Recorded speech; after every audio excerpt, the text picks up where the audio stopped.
Hello everyone, a very good afternoon to all. So today we'll be discussing about the nuclear polyhedrosis virus.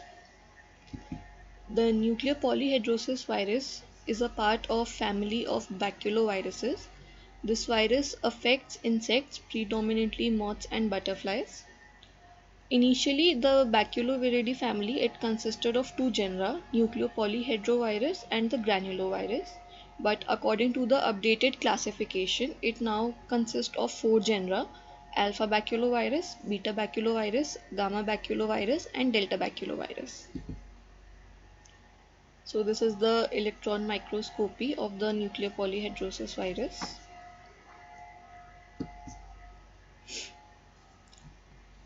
The classification. So it according to the Baltimore system of classification, it belongs to group 1, that is the double-stranded DNA viruses. The family is Baculoviridae. The genus is Nucleopolyhedrovirus and the species is Nucleopolyhedrosis virus. These are some of the structures of the virus. Let's move on to the structure.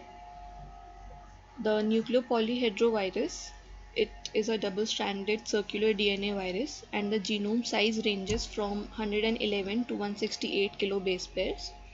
It is rod-shaped, approximately 30 to 60 nanometers by 250 to 300 nanometers.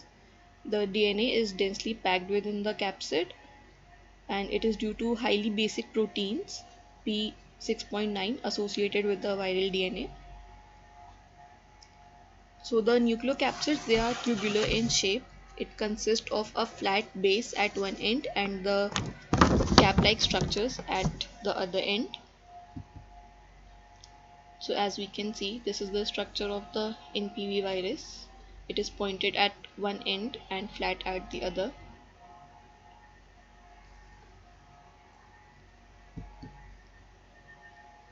So these are the structures.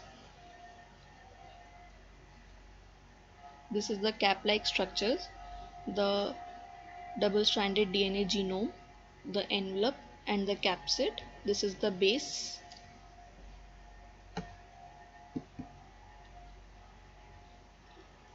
Let's talk about the life cycle. The NPV life cycle, it is biphasic. It consists of two types of phenotypes in its life cycle, the budded virus and the occlusion derived virus. The budded virus generally contains a single nucleocapsid and obtain an envelope by budding from the plasma membrane of the infected cell. Whereas the occlusion derived viruses, they are formed in the nucleus and acquire nuclear membrane that is derived from the inner nuclear membrane. So as we can see the structures, this is the structure of budded virus and this is the occlusion derived viruses, which contains many nucleocapsids inside it. These are the associated proteins P6.9, which is the DNA binding protein, the major capsid proteins V30, VP39, P80 and P24.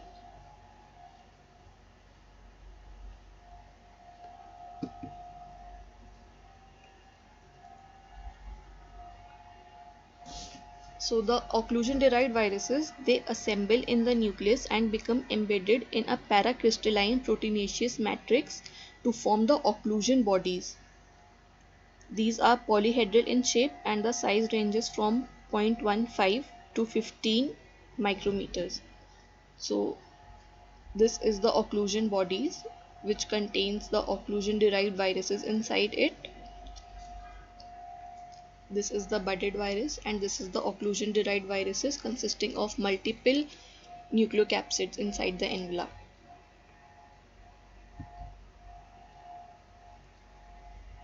This is the electron microscopy. These are the occlusion derived viruses. It consists of multiple nucleocapsids inside it. This is the budded virus, a single nucleocapsid inside the envelope.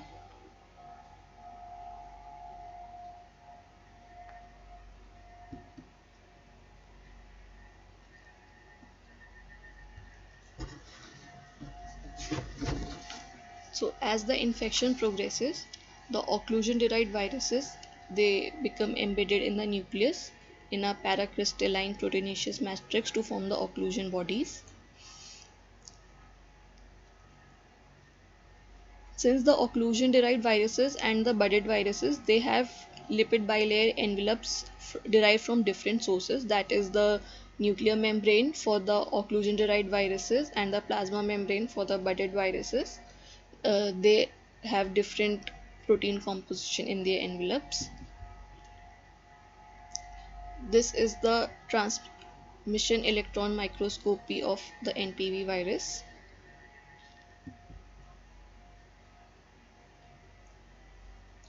These are some of the pictures showing the occlusion bodies.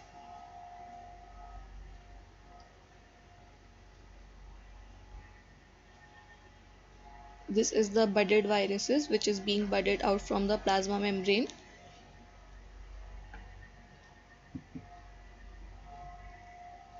Now we'll be talking about the pathogenesis and the transmissibility of the NPV virus.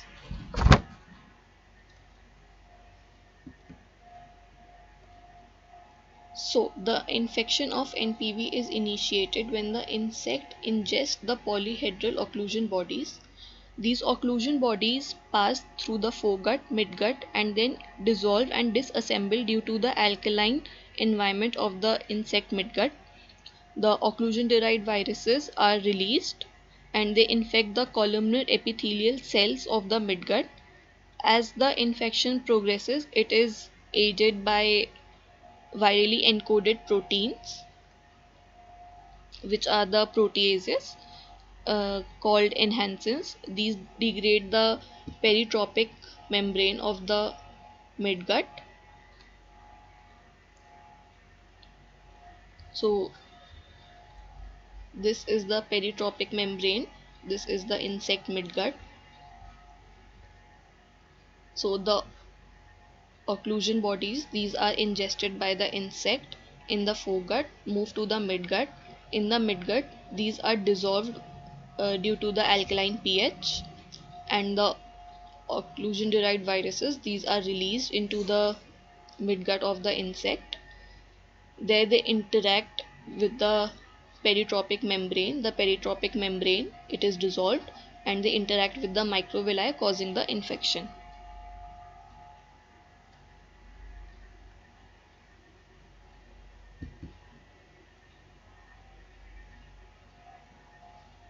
So the occlusion bodies, these bind to the cell surface of the microvilli and enter by direct fusion of the occlusion derived virus envelope with the plasma membrane of the cell surface. After the entry into the cell, the nucleocapsids, these are transported to the nucleus, and the DNA genome, it is delivered to the interior of the nucleus. After the initial uncoating of the viral genome, the early transcription is aided by the host RNA polymerase II. This results in the production of early transcripts and early proteins which are associated with viral DNA replication and late gene expression. A variety of additional regulatory and even structural protein genes are also transcribed in the early phase.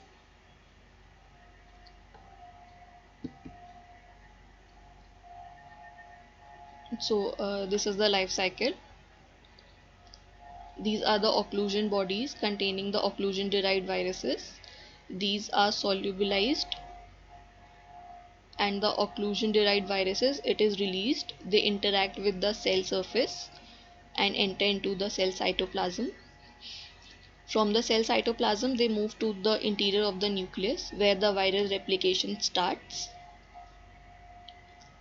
The assembly of the virus takes place inside the nucleus.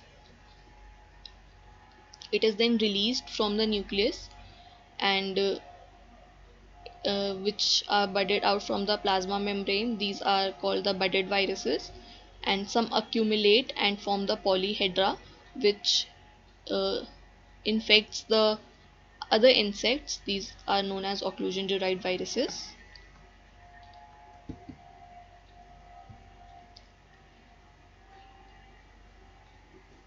So the production of early genes, it is encoded by the host RNA polymerase.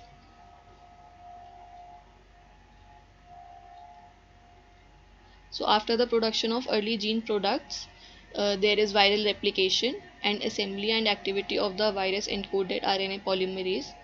The viral late RNA polymerase, it recognizes a unique viral late promoter, resulting in transcription of late viral structures. The viral replication and the nucleocapsid assembly, it occurs in the nucleus in a viral structure known as virogenic stroma. So if we move on to the previous slides, we can see the electron microscopy. This is the viral stroma, and these are the occlusion bodies which are embedded in it.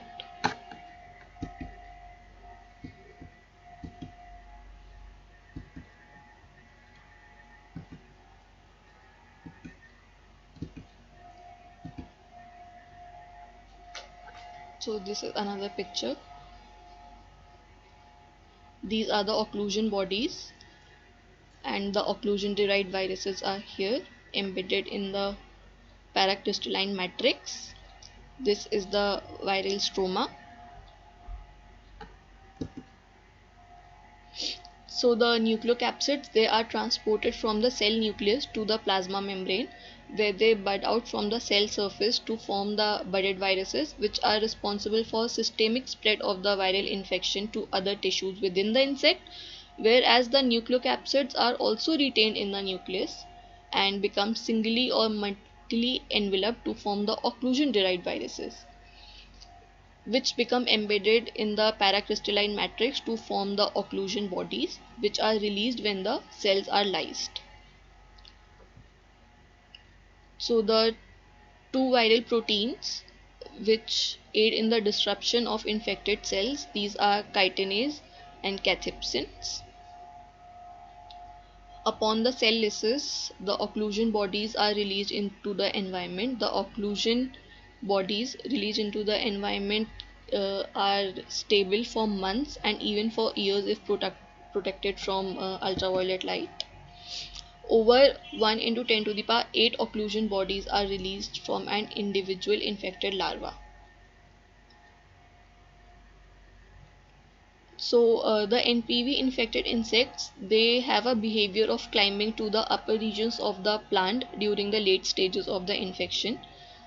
So when the cells lies at the elevated locations, it is believed to enhance the spread of the virus, making the release of occlusion bodies more accessible to the larva feeding on the lower regions of the plant. Since the virus is able to dissolve the occlusion bodies only in the alkaline digestive system, it does not infect humans because we have a acidic environment in our gut.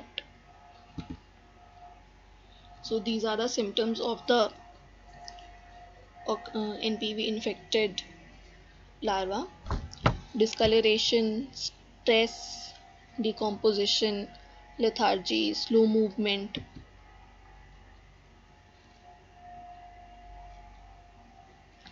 So this is a picture of NPV infected insect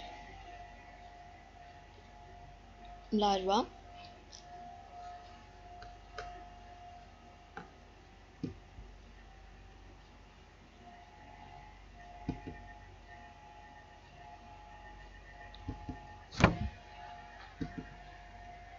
So this is the end of the presentation.